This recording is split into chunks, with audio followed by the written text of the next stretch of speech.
الحمد للہ کفا وسلام علی عبادہ الذین اصطفیٰ، اما بعد۔ محترم سامعین و ناظرین کرام، اس وقت میں آپ حضرات کے سامنے شعبان کی 15ویں رات سے متعلق نبی کریم صلی اللہ علیہ وسلم کی احادیث پیش کروں گا، کیونکہ نبی کریم صلی اللہ علیہ وسلم نے شعبان کی 15ویں رات یعنی شب برات کی بڑی فضیلت بیان فرمائی ہے، اور جو شخص اس رات کے اندر عبادت کرتا ہے، اللہ کا ذکر کرتا ہے، اللہ کو یاد کرتا ہے، تو اس کے لیے بڑے اجر و ثواب کا وعدہ فرمایا ہے۔ بہرحال اللہ کے رسول صلی اللہ علیہ وسلم نے اس رات کی بڑی فضیلت بیان فرمائی ہے، اس لیے آپ حضرات دھیان توجہ کے ساتھ اور عمل کی نیت سے سنیں۔ دیکھیے، حضور صلی اللہ علیہ وسلم نے شعبان کی 15ویں رات کے بارے میں ارشاد فرمایا کہ اس رات میں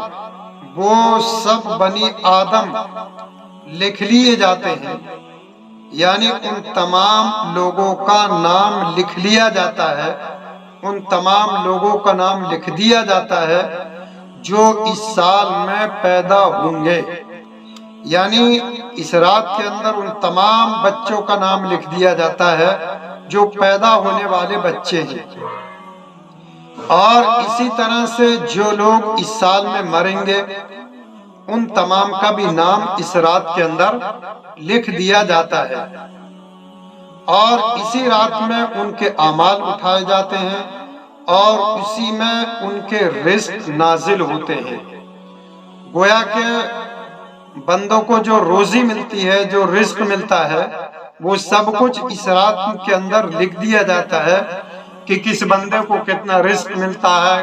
کتنا رزق ملنا ہے، کتنی روزی ملنی ہے، یہ سب کچھ اس رات کے اندر لکھ دیا جاتا ہے۔ فائدہ اعمال اٹھائے جانے سے مراد ان کا پیش ہونا ہے، یعنی اس رات کے اندر اعمال پیش کیے جاتے ہیں، اور رزق نازل ہونے سے مراد یہ ہے کہ اس سال میں جو رزق ملنے والا ہے وہ سب لکھ دیا جاتا ہے کہ کس کو کتنا رزق ملنا ہے، کس شخص کو کتنی روزی ملنی ہے، وہ سب جو ہے اس رات کے اندر لکھ دیا جاتا ہے، اور گویا یہ سب چیزیں پہلے سے لوح محفوظ میں لکھی ہوئی ہیں، مگر اس رات کو لکھ کر فرشتوں کے سپرد کر دیا جاتا ہے، فرشتوں کے حوالہ کر دیا جاتا ہے۔ اور اسی طرح سے ایک حدیث شریف کے اندر نبی کریم صلی اللہ علیہ وسلم نے اس رات کی کتنی بڑی فضیلت بیان فرمائی، جس کا اندازہ آپ حضرات اس سے لگا سکتے ہیں کہ حضور صلی اللہ علیہ وسلم نے ارشاد فرمایا کہ جب آدھے شعبان کی رات ہو،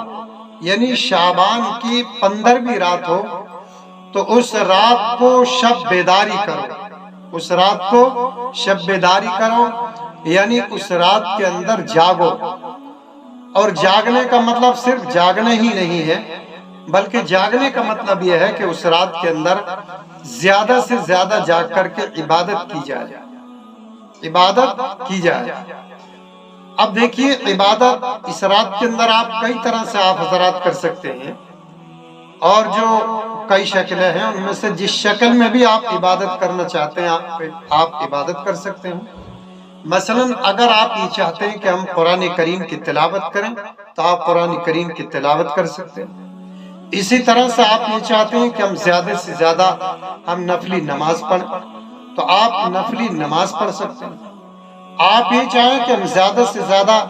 اس رات کے اندر درود شریف پڑھیں تو آپ اس رات کے اندر زیادہ سے زیادہ آپ درود شریف پڑھ سکتے ہیں۔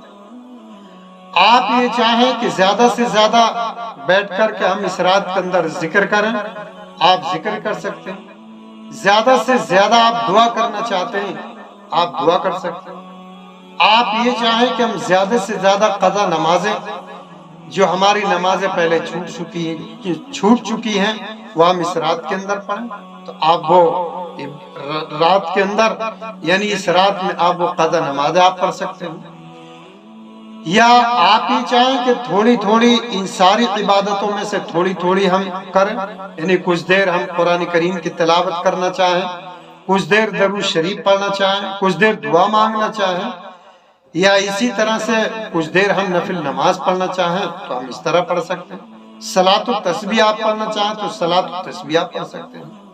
تو بہرحال حضور صلی اللہ علیہ وسلم نے اس رات میں جا کر عبادت کرنے کی تاکید فرمائی، اور اس کے دن میں آپ نے فرمایا کہ اس کے دن میں روزہ رکھو، یعنی رات کے اندر خوب جاگ کر کے عبادت کی جائے اور پھر دن کو روزہ رکھا جائے، کیونکہ اللہ تعالیٰ اس رات غروب آفتاب کے وقت آسمان دنیا کی طرف نزول فرماتا ہے اور فرماتا ہے کہ کوئی مغفرت چاہنے والا ہے کہ میں اس کی مغفرت کر دوں، کوئی روزی مانگنے والا ہے کہ میں اس کو روزی دوں، کیا کوئی مصیبت زدہ ہے، کوئی شخص وہ ہے جو مصیبت کے اندر، پریشانیوں کے اندر، آفتوں کے اندر گھرا ہوا ہے اور وہ عافیت کی دعا مانگے اور میں اس کو عافیت دوں، اس کی مصیبتوں کو، اس کی پریشانیوں کو، اس کی دقتوں کو میں دور کر دوں، کیا کوئی ایسا ہے؟ کیا کوئی ایسا ہے؟ رات بھر یہی رحمت کا دریا بہتا رہتا ہے یہاں تک کہ صبح صادق ہو جاتی ہے۔ اس لیے دوستو ہم کو چاہیے کہ زیادہ سے زیادہ اس رات میں ہم جاگیں اور جاگ کر کے اللہ کی خوب عبادت کریں اور اللہ سے خوب روزی مانگیں اور اسی طرح سے اللہ تعالیٰ سے اپنے گناہوں کی مغفرت، اپنے گناہوں کی بخشش چاہیں، تو انشاءاللہ اللہ تعالیٰ ہماری اس رات کے اندر مغفرت فرما دے گا، ہماری بخشش انشاءاللہ فرما دے گا اور اللہ کی رحمت سے ہم زیادہ سے زیادہ مالا مال ہوں گے۔ اللہ تبارک و تعالی ہم سب کو عمل کی توفیق عطا فرمائے۔